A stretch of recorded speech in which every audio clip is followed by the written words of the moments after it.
Vietnam. Few countries in modern history have struggled for so long against such mighty opponents. Vietnam defeated the French, and then amazingly, the Americans. Now, 5 years after the communist victory that reunified North and South, Vietnam is still in the midst of conflict. Here in Lang Son in the north, the scars of war are recent. They were made not by the Americans, but by Vietnam's latest adversary, China. It was early in 1979 when Chinese troops invaded the border region, destroying towns and villages. The aim was to teach Vietnam a sharp lesson, to punish it for entering Kampuchea and removing the Pol Pot regime which Peking had backed. And with its northern hills occupied by the Chinese, Vietnam was obliged to divert men and material away from its Kampuchea operation.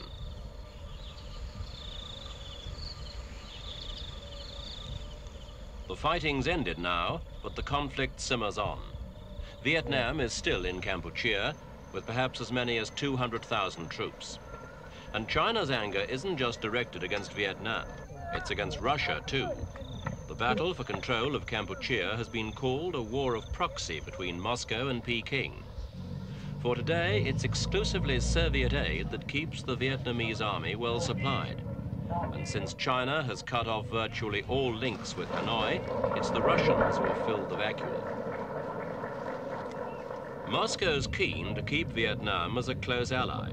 So keen it included a Vietnamese cosmonaut in its recent manned space missions aboard the Salyut spacecraft. It was an honor and a clear signal that Vietnam had become part of the family.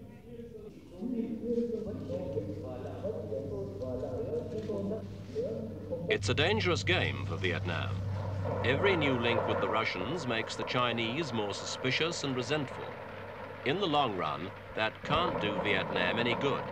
But Hanoi is still pressing ahead in its friendship with Moscow.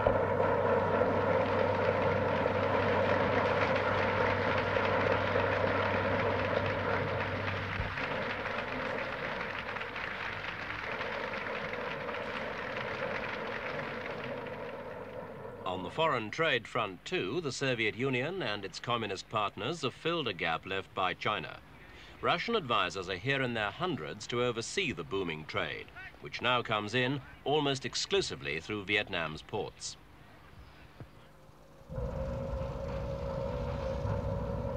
The port of Saigon is crowded with Soviet freighters, more so since China closed its land links with Vietnam in mid-1978.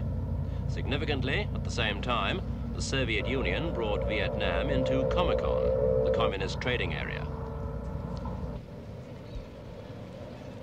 Among the few material signs of the long American presence in Saigon, renamed Ho Chi Minh City in memory of Vietnam's late leader, are these garish American limousines.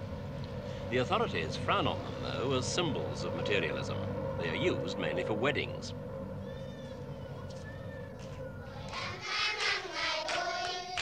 A sadder legacy of the American presence is the number of abandoned children fathered by American servicemen.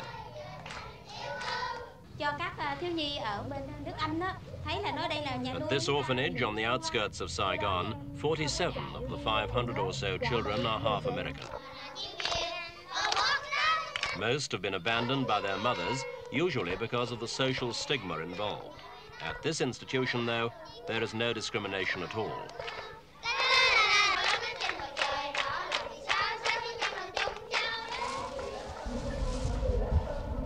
There are an estimated 10,000 children at orphanages in Saigon alone. About half have one or more parents, but former collaborators with the American-backed government in the South were generally branded as politically suspect. The state has taken over responsibility for the children's education and welfare.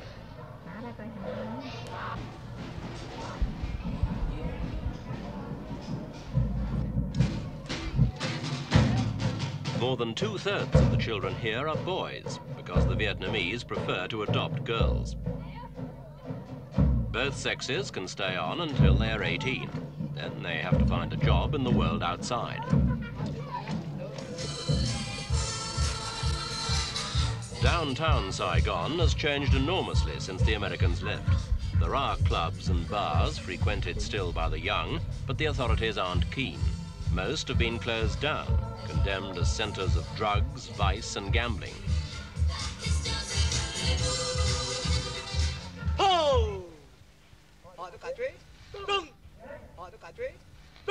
These young men are victims of the drugs scene that gripped Saigon in former years.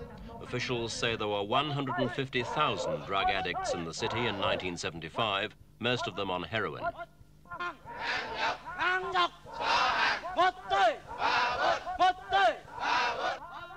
Hard physical exercise plays a big role in the rehabilitation program, through which the government now claims to have beaten the drugs problem.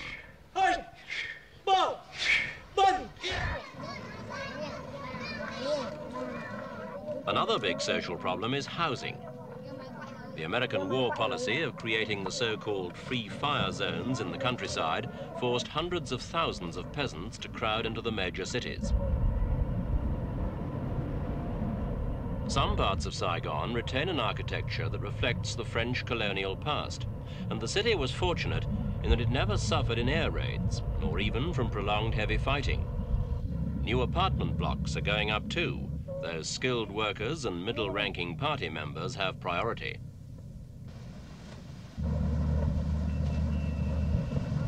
Another chronic problem that has refused to go away is food. The rice fields have suffered badly in successive years through flooding and typhoons.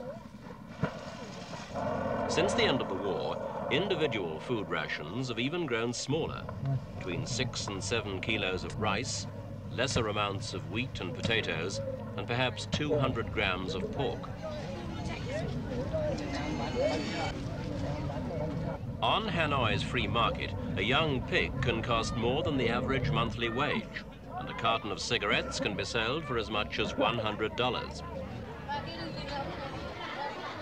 The free market is in fact only another name for the black market, which the communists had wanted to eliminate.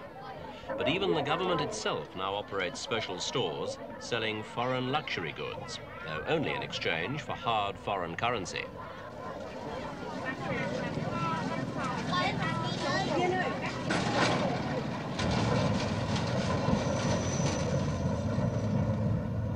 Early morning in Hanoi at the peak of the rush hour. Offices open at 8 and close at 4:30, the old French colonial hours.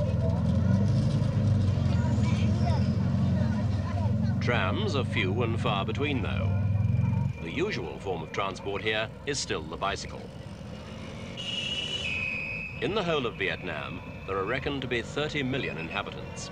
As a result, the city remains remarkably quiet and pollution-free, a cyclist's paradise.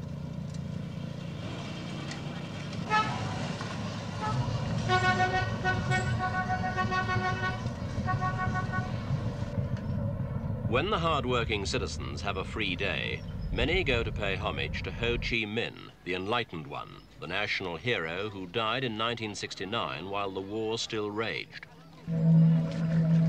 Like Lenin's tomb in Moscow, Ho's marble mausoleum dominates the city center. Ho Chi Minh believed fiercely in Vietnamese nationhood and independence.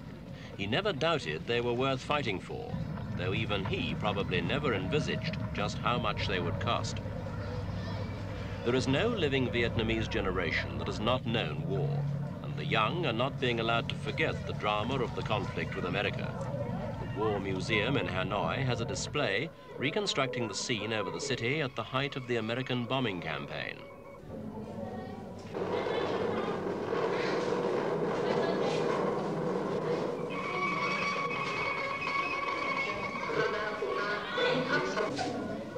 Children are deeply impressed by the display. Most of them are too young to recall the horror of that war, and it must seem a distant event when they come out blinking into the bright streets of modern Hanoi. The capital, like much of the country, endured for years the full might of the world's best-equipped armed forces. Even Hanoi's political enemies had to admire the resilience and bravery of the communist troops.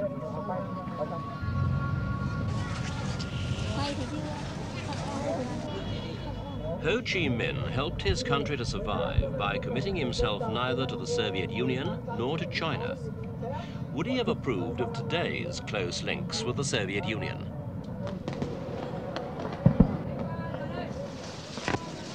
In 1980, Vietnam celebrated 35 years of independence with justifiable pride. As a new year dawns, that independence is more secure and complete than ever. But the goal of peace with its neighbors is still far away.